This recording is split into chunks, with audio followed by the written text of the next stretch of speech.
Hey there. Today I was looking for some good old-fashioned values, you know, the kind we used to rely on, and ended up stumbling upon a movie called The Family Plan. It's an action comedy that follows a former top assassin living incognito as a suburban dad. When his location is exposed to his former employer, he must take his unsuspecting family on the run before his past catches up to him. Luckily, he's a man that can do all the things that make us laugh and cry. The film was written by David Coggeshall, directed by Simon Kellen-Jones, and stars Mark Wahlberg as Dan Morgan, Michelle Monaghan as his wife Jessica, and Ciarán Hinds as the antagonist of the story, McCaffrey. The story starts by introducing us to Dan Morgan and his family. When his location is exposed to his enemy, he takes them on a surprise road trip to Vegas. The first half of the film involves a little bit of setup, a few action sequences of Dan fending off attacks, and a lot of family bonding time. They drive across the United States while making a few stops along the way. They stop at a college, at a motel, and then finally arrive in Vegas to live the high life. The second half of the film involves a confrontation between Dan and his former employers. There's a big reveal from Dan about his past, about the enemies chasing them, and then another reveal before a showdown with guns blazing.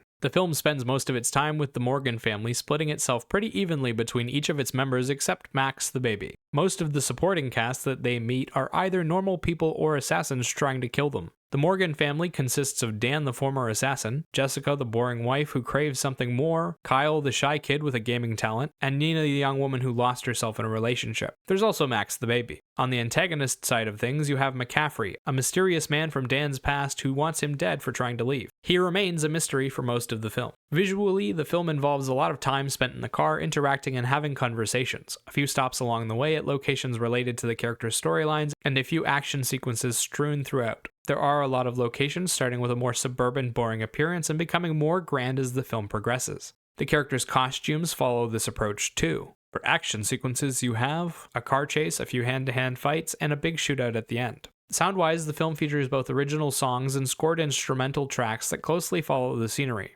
They try to bring out and supplement the emotion and build out the atmosphere of the story. There are a lot of pop songs from a variety of different genres, but most of them are songs from the last 20 years or so. The songs tend to have a lighthearted feel to them during the family bonding moments and a tense but exciting sound during the action. So, how is it? The writing is bland, humorless, and fails to account for reality in several ways. Dan can take on anything and take any amount of damage and walk away unscathed. So can his wife. The characters are decently crafted, but their journeys all end in unsatisfying ways. The story also isn't that exciting. At no point in the film do you ever feel like Dan and his family are actually in any danger, because Dan handles everything so easily. He never gets hurt, he never loses, and most of his opponents are nameless thugs who act like henchmen. The way this film ties up loose ends feels like an afterthought rather than a planned affair. The four leads do a good job of their roles, playing a family of normal people who are suddenly thrust into this crazy situation. The people around them aren't always solid though. A few of the supporting characters were quite wooden in their deliveries. Not enough to affect the overall feel of the film, but oh boy.